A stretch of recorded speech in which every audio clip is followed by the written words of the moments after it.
The part about trying to create regulations, trying to inform regulations and policy for this new AI age, that is hard.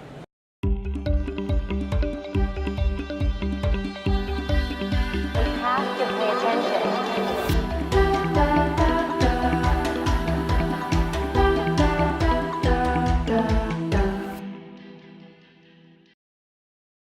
I'm happy to be able to welcome Dr. Osonde Osoba from the RAND Corporation. Glad to be here. Also a professor at Pardee Rand Graduate School.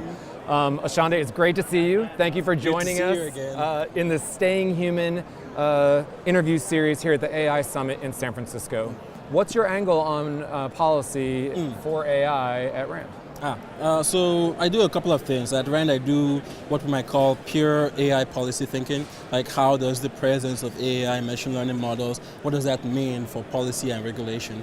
And I do, the other half of my work is developing AI, machine learning models to answer policy questions, say from Defense Department, from health agencies and stuff like that. The part about trying to create regulations, trying to inform regulations and policy for this new AI age, that is hard. That is very difficult because there are all these concerns that didn't used to be a concern in the past. This idea of how do you define discrimination?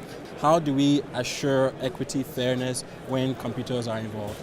Along with being a researcher, you're also a professor at the Pardee Rand Graduate School. Tell me about that school. Like, what's happening there? So at the Pardee Rand Graduate School, we are building the future leaders of tomorrow, the future regulators of tomorrow. People who understand how we can do policy analysis, how we can make good policies in response to our changing world. So we have this redesign effort at PRGS where we're trying to make our students more agile, more able to plug into the context in which they're going to be thinking about policy. It's not easy, it's a lot of work, and it's something I'm deeply invested in. That's good. And a lot of these students are coming from backgrounds that aren't technical backgrounds, yet you're teaching them some really technical topics. How's that going? Like, how's that work? Yes. I think about it as an exercise in learning to talk to decision makers who would actually be making these decisions. Because if I cannot teach students who are a captive audience, maybe they don't have the right background, if I can't teach students in a captive setting what it means to have machine learning models out in the world, why it's important to think carefully about policy making in that with AI models, then I'm not going to be able to convince somebody at a higher level. As you're explaining this to these students, what kind of case studies or use cases do you use to like really drill the points of the importance of AI and maybe some of those characteristics you were referencing before? I think of machine learning as tools for answering questions, predictive tools for answering questions. So I don't try to like sell them AI just as a new thing. My job is to teach them how to formulate the predictive question in a way that they can throw machine learning models at, and that's how I try to approach it. I watched your TEDx talk, and you make a comment in that talk about AI being an intelligence in our own image. Talk to me a little bit about that. So again, I'll pull back from saying AI and saying machine learning. AI is a broader space that's less data-driven in its most general sense. The machine learning approach is what we call statistical machine learning. Why I make that distinction is because most of the performance models we have here and now, the ones that run Google, Microsoft, Apple, they are statistical machine learning models that learn trends from the wealth of data that we've collected in the big data revolution.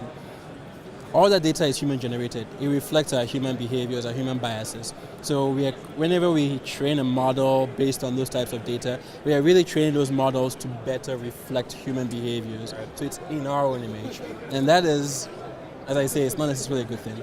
Sometimes it reflects our wisdom, our ability to answer questions and spot trends and do interesting things. But other times it reflects all the biases that are built into our societies over the past millennia.